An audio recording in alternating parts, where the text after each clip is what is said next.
Hi everyone, Grada here. How are you all going?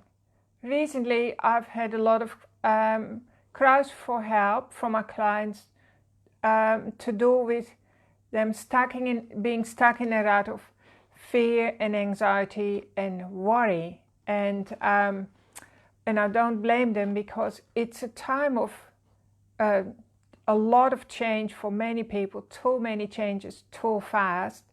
And people get caught up in a cycle of anxiety and stress. And tonight I want to spend a little bit of time helping you, showing you some tricks, how you can actually become more centered in yourself.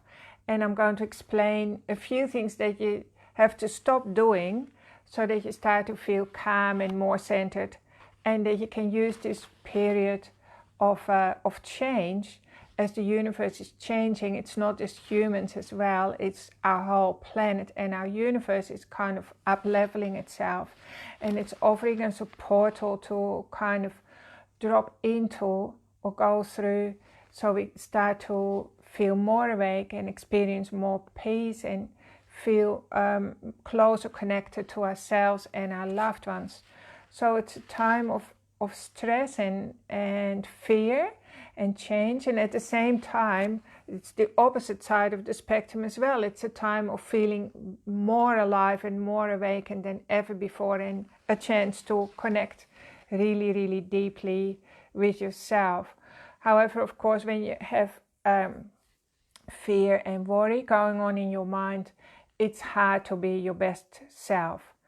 I used to be like that myself, so it's a subject that's really, really close to my heart, because 12 years ago I actually spent 2 months in a psychiatric hospital with panic disorder, so I was panicking all the time and my nervous system was completely in tatters, and I had to spend years and years and years, and I'm still doing it, doing my inward journey. And but I'm really, really happy to say that today I feel so calm and clear, and I really enjoy my life and have peace inside myself most of the time anyway. So let me just talk about go back to basics, because a lot of people don't know that we actually have two minds. Like our body has its own mind, you could call that the body mind or the subconscious mind. And sorry, I think it's mirror image maybe. Anyway, this says conscious mind, and that's like the top of the circle, and that's our thinking mind, which is really only about 5% of us. Some people say 7%, but just for ease sake I've called it 5%. So, and this is our subconscious mind here, so that's the other 95%. So this is a mind and that's a mind, right? It's two different minds. Some people call this our separate mind, and the subconscious mind is your body mind, which is actually incredibly wise most of the time, and it's also our immune system. So it's important that you listen to this tonight as well, so that your immune system starts to benefit.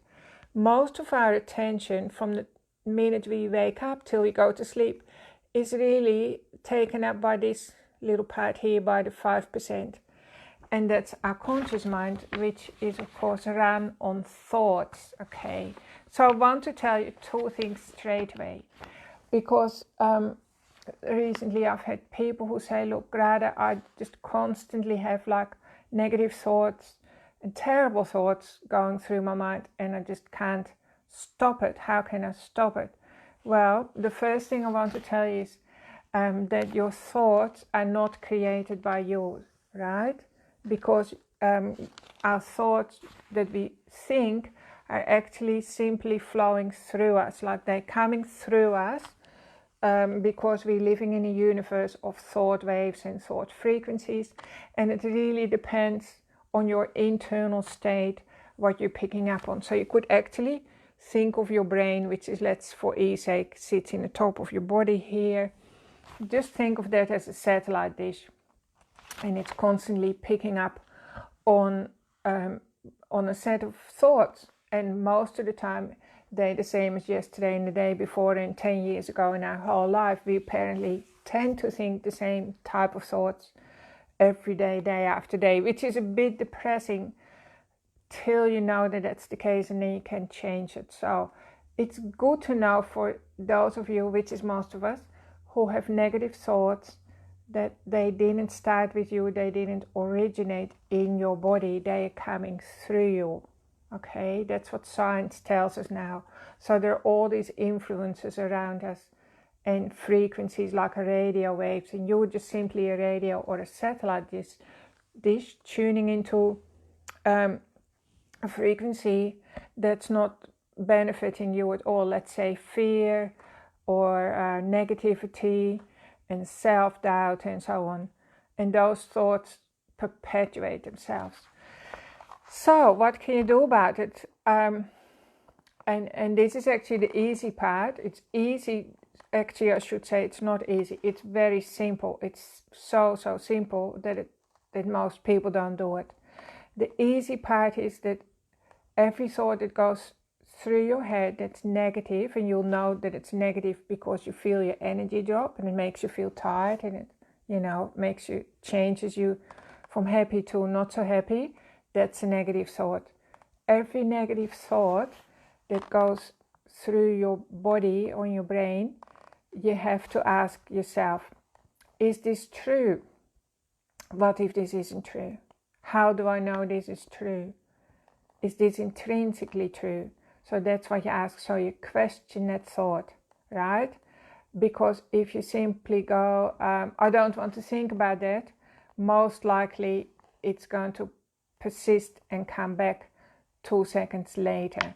So it's like playing table tennis. So the ping pong ball comes your way, hits you in the face with a negative thought that can be like, oh, I better not get sick, or don't want to get infected, or don't want to lose my job, and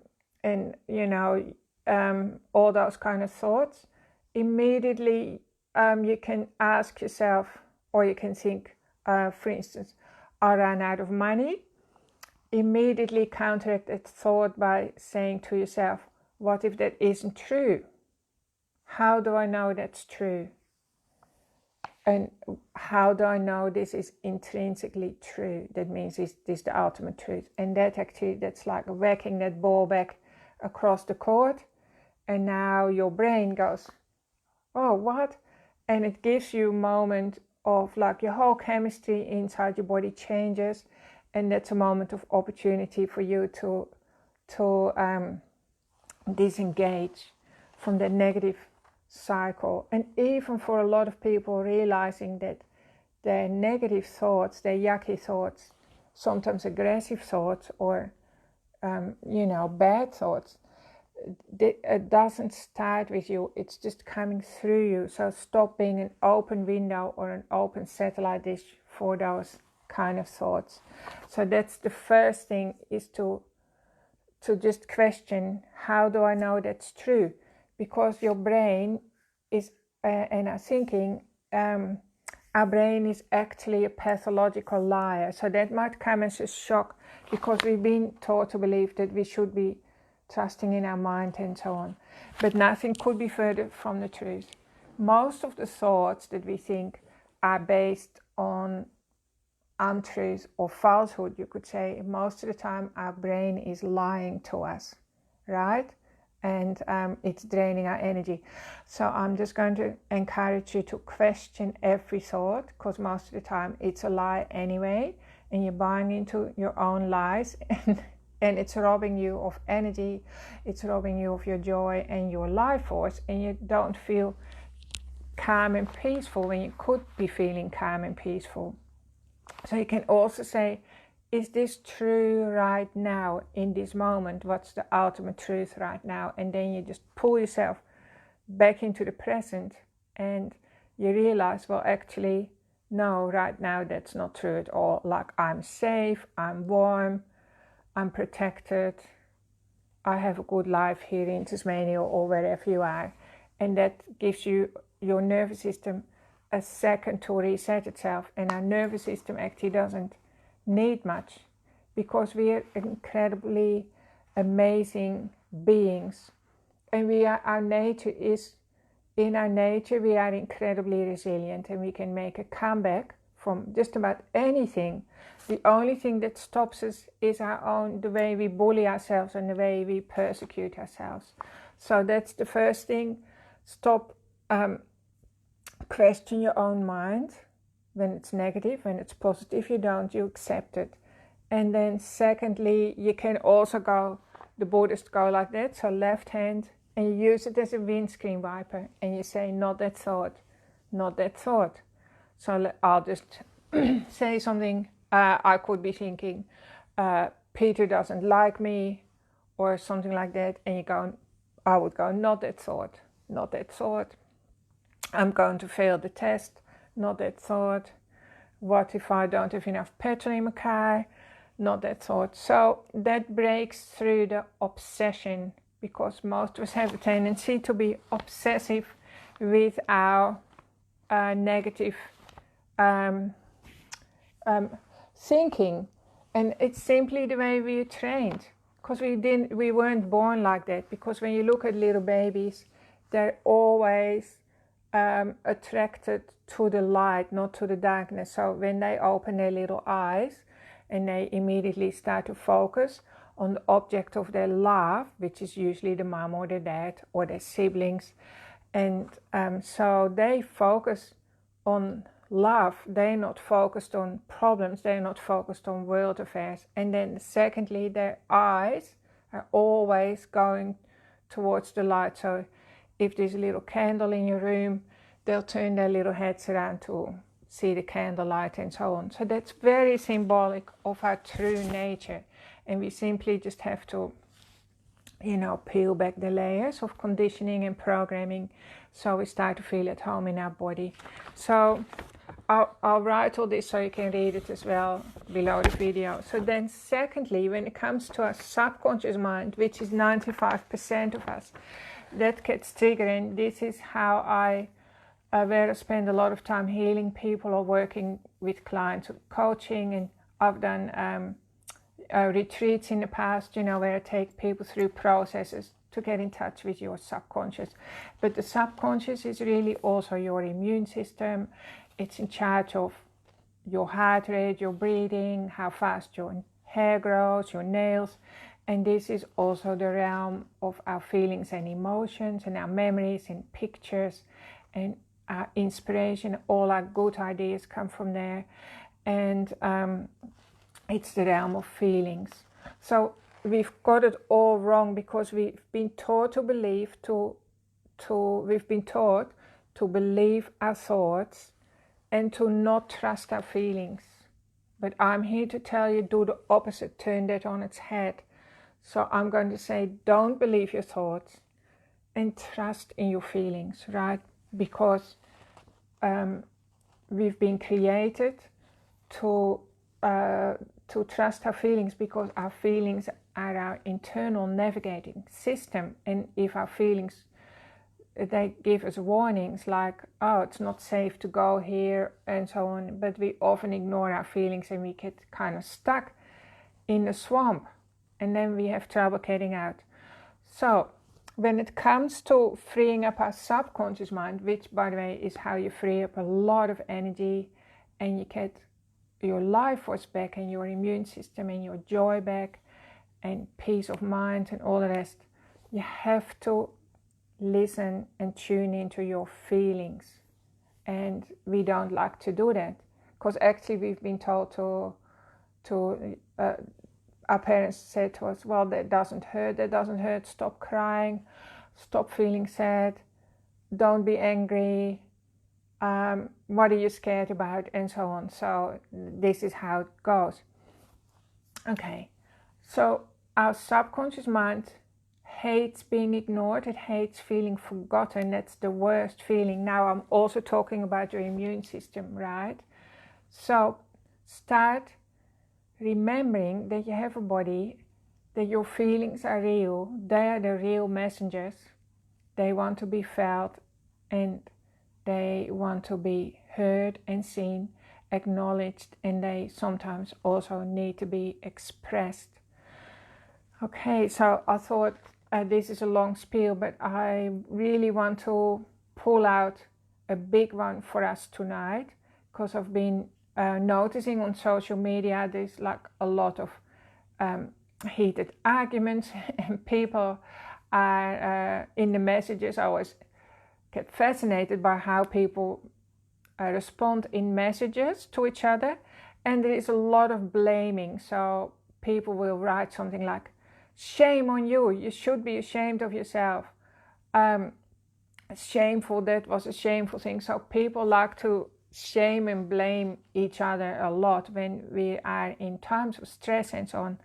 And I find this interesting because the feeling of shame, and that's why I actually want to address it tonight, that frequency is really, really close to the frequency of dying. And so that's why when people perhaps love to shame each other, because it's really, really hurtful, right? And you actually see it in primitive countries. I was watching a documentary about how the crowd is controlled in different countries, and if you go to the more primitive, sorry to use that term, but the more primitive countries, like the police was actually shaming people and humiliating people who were not obeying the rules. And of course the rules are very confusing at the moment, so they were making people do push-ups and so on, and shaming them and humiliating people in public, which feels like death in our body. So at the time when we were children,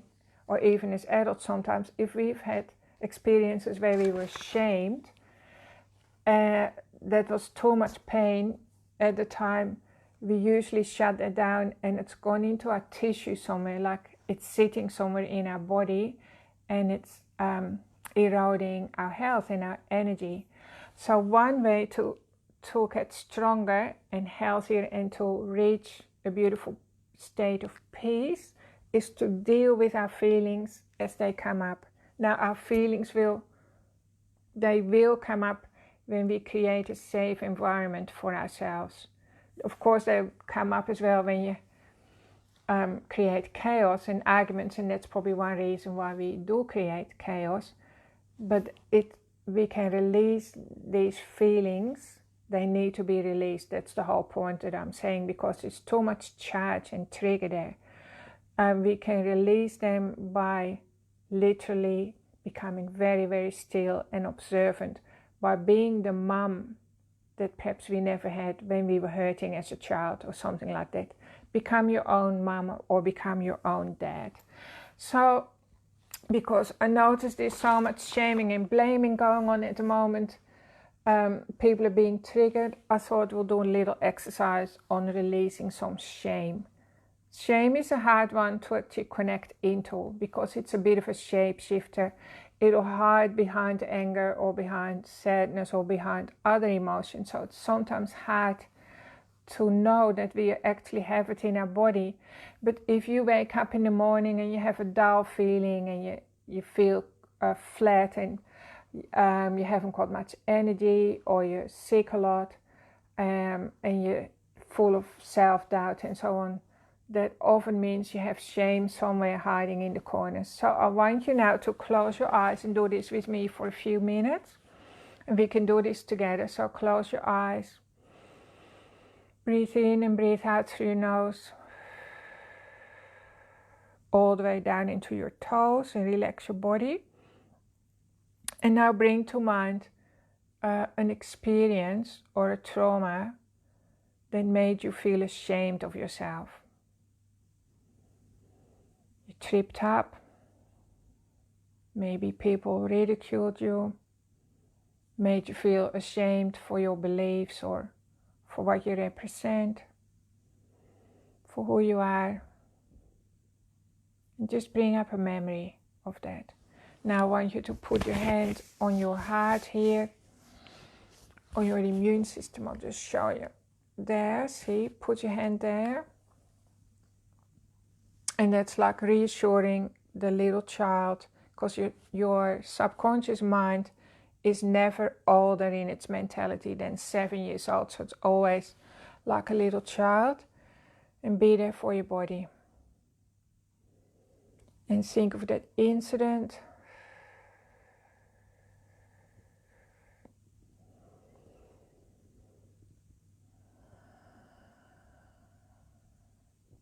can even be when you remember shame that wasn't your own, but maybe you witnessed somebody else, an action or a behavior, and you felt that other person's shame. So just tune into that.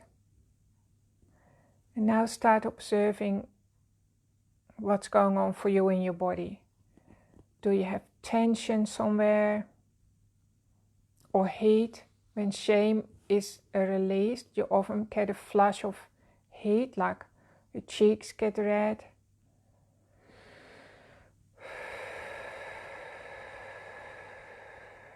And just sit on that pain, feel it, and feel it. It needs to be felt.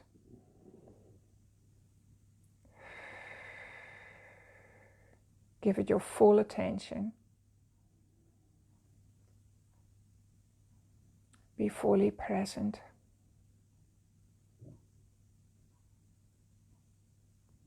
And it's different for everyone. I just felt a prickly feeling in my feet, and I knew that my body was remembering a time that I wanted to run away, but I couldn't.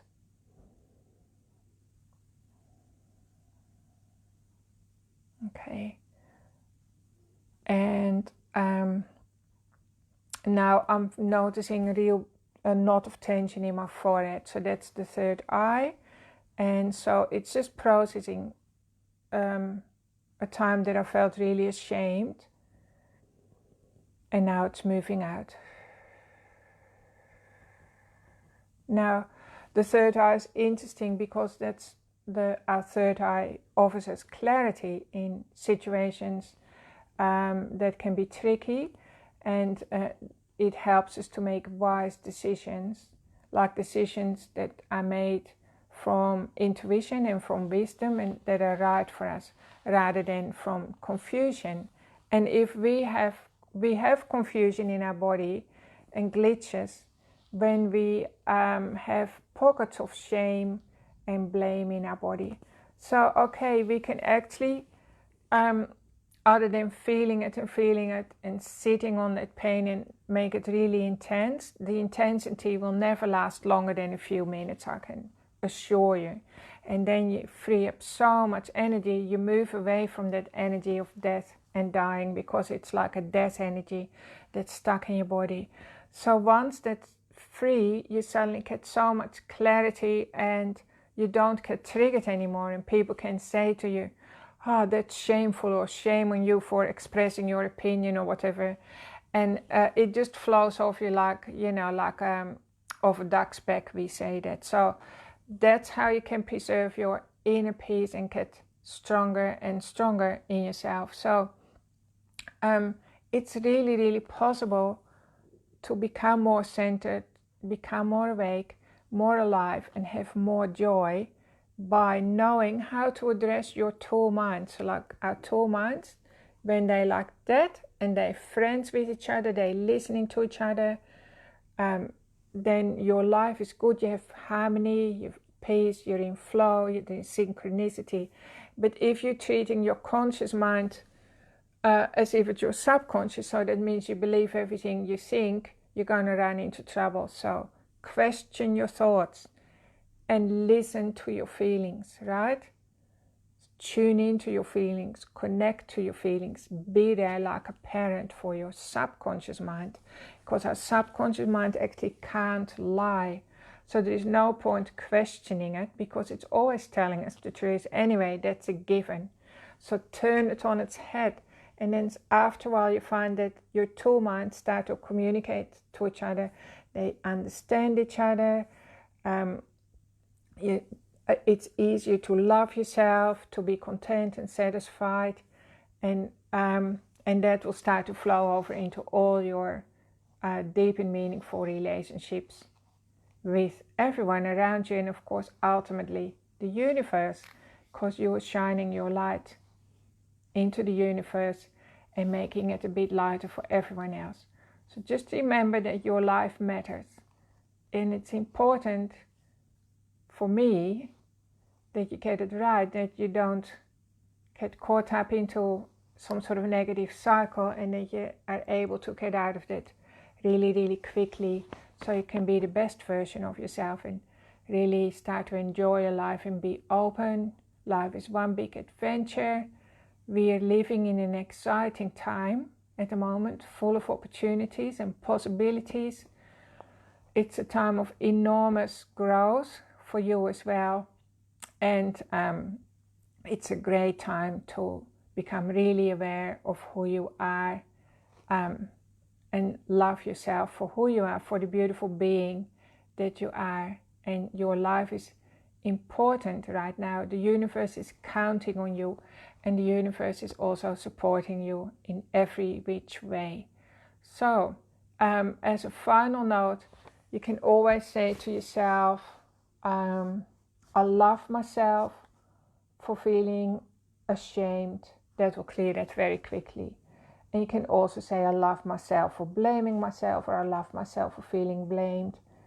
And just keep saying that sentence over and over till the tension is gone. And then you can finish off by saying something like, I'm finished with blaming myself. That can be commitment. What's another good one can be, I free myself from shame. I'm worthy of freedom. I am worthy of joy. I'm worthy of true love. And I'm worthy of happiness. I deserve happiness. So that's how you talk to yourself. And your immune system goes like, I'm happy with that. She's in a good mood today. I can trust her today. I feel safe today. So come on, boys. And your immune system and girls starts to talk to yourselves. And it goes like, let's produce a lot of energy. And then suddenly, before you know it, you are bouncing out of bed and you're having the best day of your life. So I'm hoping that this makes sense to you. And if you have any questions, just put them in the comment box.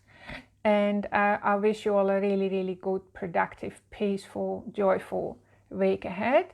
And then I look forward to seeing you again next Thursday night. Thanks for tuning in, everyone. Hi, Deb, and hi, Anne.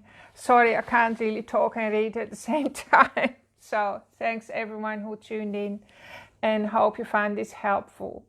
Bye. Big love to you all. Bye-bye.